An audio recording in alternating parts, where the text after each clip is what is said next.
Welcome to the Motoring Podcast, recharging around Britain on Saturday, the 18th of July, 2026. Hello, I'm Alan. Hello, I'm Andrew, and as we are approaching the final moments of this road trip, we do a roundup of day 6.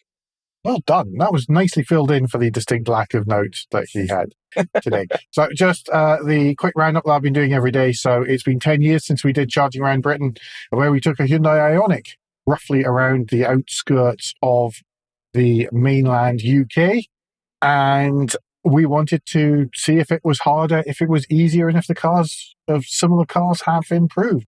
This time around, we've taken a Hyundai Insta around the outskirts of the UK. Day 6. Do we want to quickly finish off about day 5? Actually? Yes, we need to bring everybody up to speed since we last left them in the previous exciting instalment. Yes, so we last spoke to you from the ferry terminal car park in, God, this seems like a long, long way away, in Blackpool on the west coast of Scotland, up in the Highlands, where we hadn't quite finished our day. So we finished up recording, we did the edits, and then we hot-footed it to Fort William. The plan being to get there in time to have a curry, which we did, or I did anyway. That was great, no problem at all. Actually, unbelievably, our most economical segment of the trip, with astonishingly so, with 4.6 miles per kilowatt, which was kind of cool. All these numbers, everything, I'll put them all when we do our roundup at the end of next week. Week after. Okay. Whenever we work out when it is and we tell you, then we will do the live stream of the roundup. And of course, if you've got any questions, then that'd be a great time to ask them. If not, feel free to send them in via all of the usual contact methods before then. Got to Fort William, and then we had a fun time with some of the local charging in Fort William. A company called EZO, you might remember we talked about it on the news show a little while ago, has sort of taken over. It has a great long contract to provide charging in Scotland and taking over the kind of Charge Place Scotland units that were all over the place. They were free. They can't really be free anymore. It's just not viable. They need to be upgraded. They need that ongoing maintenance. And speaking of the being upgraded, EZO's done a great job on rebranding. Yes. And putting coloured stickers on all of the old Charge Place Scotland units. Some of those units really should be replaced. Well, I was thinking about that, thinking, as Scotland is such a big place, we don't know where they're starting with with new equipment. And obviously we were going to an extreme where we went up across the top of the north, and maybe they're starting south and moving upwards. Yeah. Where there's the higher density areas. Yeah, tongue and leg are probably quite far down the list of important places. Fort William, you would think, would be relatively high. We wanted to leave the car actually on a 7 kilowatt charge overnight. So just literally dribbling some electricity in whilst we ate and drank and slept. But that didn't work. And then we couldn't get the 22 kilowatt supply to work. And we did eventually get the 70 or 75 kilowatt charge to work. So that was a relief. Yeah, but you could only do that via the tapping your card. Oh, in the end, yeah, I tried the app. The app wouldn't work. So EZO have got a lot of work to do. And if you are travelling to Scotland, bear that in mind, that EZO, that is the one network that we've used, and we've only used a handful, but that is the one network we've used that has had multiple instances of not working for us. So that's the only one that has had a problem. The only charger fails we've had were EZO ones. Even then, with one of them, we could do a workaround. Yeah, we'll come to today. So that was yesterday. Basically, by the time we were hungry, thirsty, tired, and grumpy, we then found ourselves with chargers being difficult to us. Today, however, we've driven from Fort William back down to near Preston, and we've gone via Blackpool on the way, because that's traditional. I have to try and take a selfie with a Blackpool tram and not get run over. Which you managed. Which I managed, yes, twice even, which was pretty good. 2 charging stops today. Yes. Bothwell services up on the M73, 74. I never get it right, despite the fact that I, used to drive one almost every day. Without issue, rocked up, plugged in, sorted. We did try before Killington Lake. That wasn't our first choice. We were going to stop at Tebay and charge there. Well, we weren't actually. No, you're right. Sorry. Backtrack a little bit. We were originally going to go all the way down to Burton and Kendal. Down to Burton and Kendal. This morning we started off, and from Fort William we had loads of charge, and so we were blatting our way down, just sitting cruise control on at the speed limit. Well, no, not cruise control, but Andrew was driving down to Bothwell services, and great job. Got there far more charge than the car had predicted. Yep. At the start of the day, ha ha ha, look at us, aren't we clever? Look at the silly car. It's like there's a theme in this, by the way. You can see where this is all going. In Burton we then set it for Burton and Kendal, and it was saying, oh, you're only going to have 18% or something. Yeah. Very little. And we're like, ha ha ha, don't be so silly. You said that earlier on. And sure enough, as we were going down the M6, the range kept dropping and dropping and dropping. The delta between how much charge we had and how far we had to go kept getting smaller and smaller and smaller, until it was down to, it was going to be like 9 miles. But the rate it was going would have meant that we would have been in the negative by the time we didn't make it. Yeah, it was getting closer and closer and closer. We thought, never mind, we'll go in, we shall get some organic farm bred electricity in at Tebay South. Unfortunately, at lunchtime on the Saturday in July, just after all of the schools had broken up, we were not the only people. I'm sorry, that was a Renault Twingo Sport with a body kit on. It looked fantastic. And really nice wheels too. Yes, the Saturday after the holidays, break up for the holiday. Funnily enough, it was mobbed. Tebay was mobbed. And one of their chargers was out. All the rest were busy. There was some Tesla ones, so I tried to charge with a Tesla one, tried to use register for the Tesla app. It just didn't really seem to want to know, to be honest. It just wouldn't acknowledge that I was anywhere near a charger, despite the fact that I was standing between two of them. But we thought we'd try it just for the we needed the electricity. And we needed the electricity. The electricity would have been nice. So poked about with that for a bit, decided it wasn't going to work, got back in the car and went down. We knew we had plenty of range for Killington Lakes services 10 miles down the road. So that's what we did. We went down there, went to another Gridserve. We charged at Gridserve at Bothwell. There were 3 slots, drove up, plugged in. And it grid served, basically. It did its thing. It did what it said. The app worked. Everything just worked first time seamlessly. We're at 16%. Yeah. And we were by the time we went in, we had some lunch. We came out, did other things you do in service station. And then, no, not that.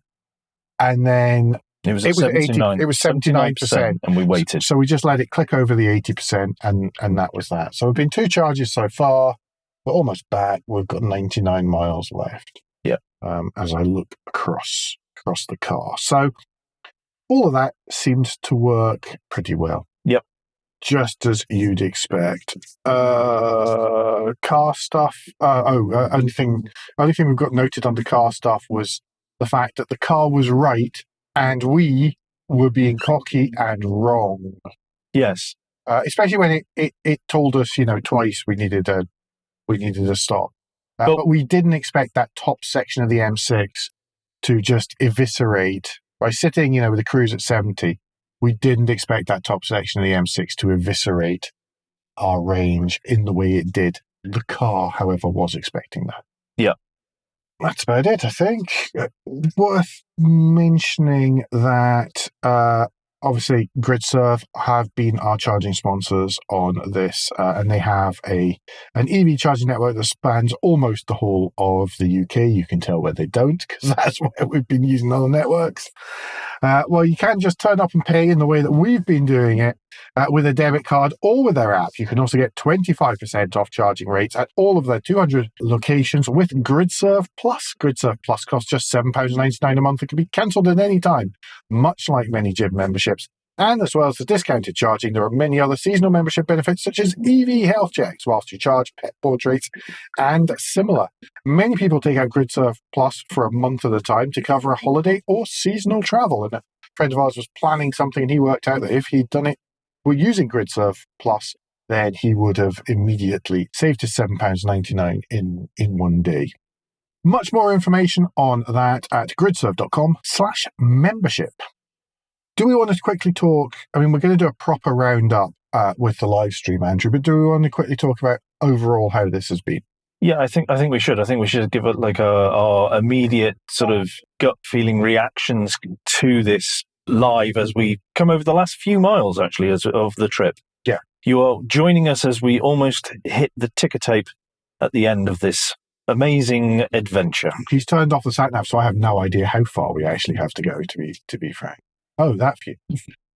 Our summary is we've managed to get to the hotel at a reasonable time each night. We have generally left between 7:30 and 8 o'clock in the morning, but a certain chunk of that is because we've had long days and we're both kind of early morning people anyway. Yeah. And because we got in handy, we could go to bed at a reasonable time. So we had a proper night's sleep. For me, it's the stuff we hoped it would be, which is more relaxing in the point of view that we would achieve what we wanted to achieve in as reasonable a time as possible. At the end of the day, we were still going the same distances. Mm-hmm. However, because of the car and the range and the confidence in that, plus the networks have improved and the networks we've used generally have been reliable. Gridserve's been 100%. The others have been 100%. It's EZO that we've had the issue. Osprey was a piece of cake. Yeah, EZO is the one we've had an issue with, and the Tesla app today we had an issue with.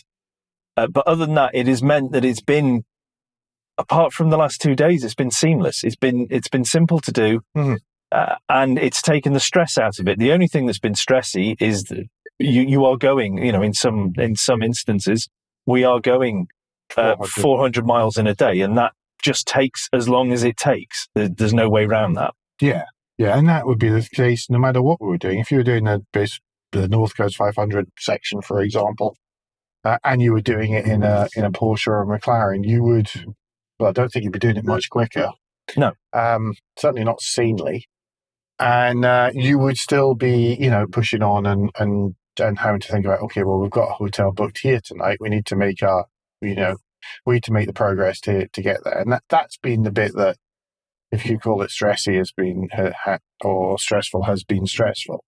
Just the whole bit. But we've never got to the hotel and gone, oh, that God, another day. No. Which kind of happened a wee bit last time. Yeah. The after midnights, the repeated after midnights last time. That was tough. Were very tough. I mean, arriving in Inverness, for example, 6 hours earlier than we had arrived the time before. I keep saying the year and I keep saying last year. I'm sorry. It's a really bad verbal tick I seem to have. I'm trying not to. So how about, what's the takeaway for you? Yeah, it's not been... Has it been easier than I thought? I don't know. I knew it was going to be easier. I rocked up saying this is going to be much easier. I think I was surprised. The only place we would ever have had to wait for a charger was at Tebay. Every other time, we have never been iced. There has never been, which didn't happen last time. There has always been chargers available, even if it's only been one or two. And I've been surprised how easily stuff has worked. Last time we had a card with us, which we always used, because we had that ChargeMaster card, and we used that to trigger the Charge Place Scotland charges as well. And we needed that because the mobile network and stuff wasn't there. This time, we never actually faced that problem at all.